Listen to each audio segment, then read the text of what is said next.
School പൂട്ടിയിരിക്കുന്ന സമയത്ത് ഓരോ craft വീഡിയോസൊക്കെ കാണുമ്പോൾ അത് ഉണ്ടാക്കി നോക്കണമെന്ന് അതിയായ ആഗ്രഹം തോന്നുന്ന ഒരു സമയം ഉണ്ടായിരുന്നു കേട്ടോ. പക്ഷെ അന്നാണെങ്കിൽ കയ്യിൽ കളർ പേപ്പറോ കാര്യങ്ങളൊന്നും കയ്യിലുണ്ടായിരുന്നില്ല. ഒരു കളേഴ്സ് അങ്ങനെയൊക്കെ കുറച്ച് കാര്യങ്ങളുണ്ടായിരുന്നു. പക്ഷെ ആ കളേഴ്സ് വെച്ചിട്ടൊക്കെ നമുക്ക് അടിപൊളിയായിട്ട് ഓരോ സാധനങ്ങൾ ഉണ്ടാക്കാൻ പറ്റും കേട്ടോ. ഇന്ന് നമ്മളൊരു ഡേസി ഫ്ലവർ ഉണ്ടാക്കണം. ഇത് നമുക്ക് നമ്മുടെ നോട്ട്ബുക്കിൽ സാധാ വൈറ്റ് പേപ്പർ മതി കേട്ടോ. ഈ പേപ്പർ യൂസ് ചെയ്തിട്ട് നമുക്ക് ഒരു ഡേസി ഫ്ലവർ അടിപൊളിയായിട്ട് ഉണ്ടാക്കാൻ പറ്റും. പിന്നെ അതുപോലെ തന്നെ നമ്മളെ കയ്യിലുള്ള വൈറ്റ് പേപ്പറിൽ കുറച്ച് യെല്ലോ കളർ കൊടുക്കുകയോ അല്ലെങ്കിൽ ഒരു യെല്ലോ പേപ്പർ കിട്ടുകയാണെങ്കിൽ അത് അടിപൊളി തട്ടി ഒപ്പിച്ചിട്ടുണ്ടെങ്കിൽ നമുക്ക് അതിന് നടുക്ക് വെക്കാനുള്ള പേപ്പർ റെഡിയാണ് കേട്ടോ. പിന്നെ അതുപോലെ തന്നെ ഇതിന് തണ്ടിനായിട്ട് നമുക്ക് ഒരു ഈർക്കളിൽ കുറച്ച് പച്ച പെയിന്റ് അടിച്ചു കൊടുത്താൽ മതിയെന്നേ. അപ്പോൾ ഈസി ആയിട്ട് ഉണ്ടാക്കാൻ പറ്റുന്ന ഒരു ഡേസി ഫ്ലവർ അത് കേട്ടോ. അപ്പോൾ നിങ്ങൾ എന്തായാലും ഇത് ഉണ്ടാക്കി നോക്കണം. നമുക്ക് സിമ്പിളായിട്ട് ഉണ്ടാക്കാൻ പറ്റും. അതുപോലെ തന്നെ നമുക്ക് കയ്യിലുള്ള സാധനങ്ങൾ മാത്രം മതിയിടോ. തീർച്ചയായിട്ടും ഇതൊന്ന് ട്രൈ ചെയ്ത് നോക്കണം കേട്ടോ.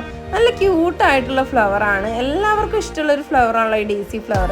അതുകൊണ്ട് തന്നെയാണ് കേട്ടോ നീ ഒരു ഫ്ലവർ ഉണ്ടാക്കിയത്. അപ്പോൾ നോക്കിയാൽ ഇതിൻ്റെ ഫൈനൽ ലുക്ക് അടിപൊളിയായിട്ടില്ലേ? തീർച്ചയായിട്ടും ഉണ്ടാക്കി നോക്കണം കേട്ടോ.